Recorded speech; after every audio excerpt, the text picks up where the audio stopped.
Welcome back down to my head on YouTube, where today KMO's not in Vermont, so I'm gonna take advantage of this to go against his opinions on things because I find it fun.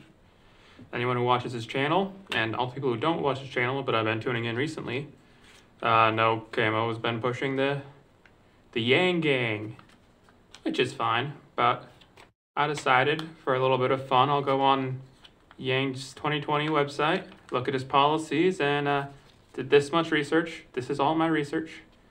And I'm going to make a case against him for controversy.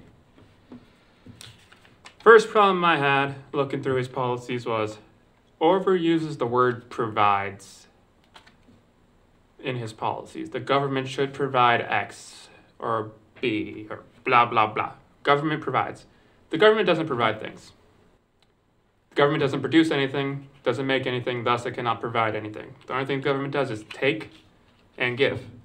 So you could reallocate funds to pay for people's health care, but the government cannot provide health care. You're moving funding. You're taking money and using it to pay for health care. It's called taxation and welfare. Going through more, I clicked on something about wage equality because I was like, oh, that's controversial.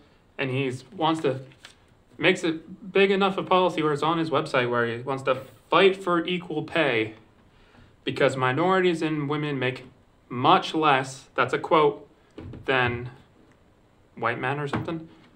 All the actual economists who know what they're talking about don't have a 30% wage gap.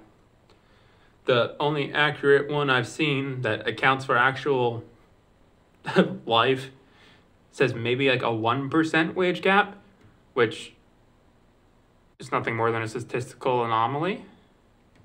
So you're fighting a ghost there, Yang. Next thing, he has some really interesting ideas on voting. Voting age to 16. Okay, you think 16-year-olds, if they work, they pay taxes, they should be able to vote and get representation. That's a fair argument, but at the same time, are you going to continue to tell those 16-year-olds that they're adults and can vote and pay tax and blah, blah, blah, that they can't smoke, drink alcohol, own rifles?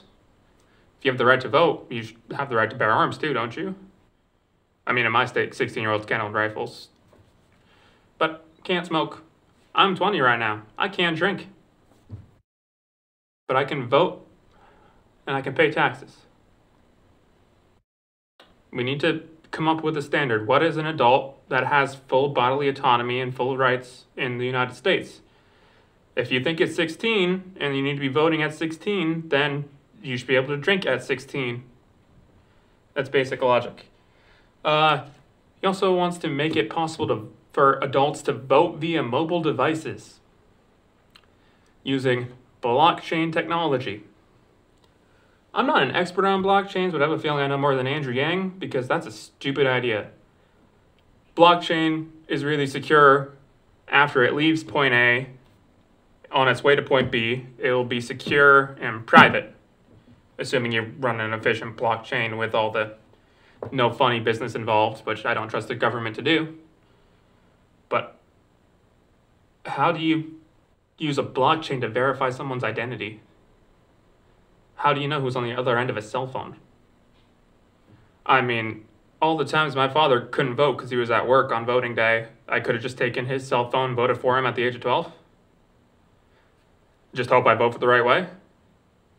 I don't seem to understand this argument here. That seems like a less secure voting, especially when you're worried about these Russian hackers. Like, do you know how easy it is to get into a cell phone? Get someone to click a link on Facebook and get into their phone? All these old people that are registered to vote also have a Facebook and they click anything you send them. It's not secure or smart in any way, Yang. And my personal biggest problem, which most of you in KMO's audience are going to disagree with, he says abortion services should be provided to women. As we've gone over, provided, government doesn't provide, but pays money for, takes money from people to then use to provide said service. Well, Mr. Yang, have you heard of what is known as the Hyde Amendment? federal money cannot go to pay for abortions.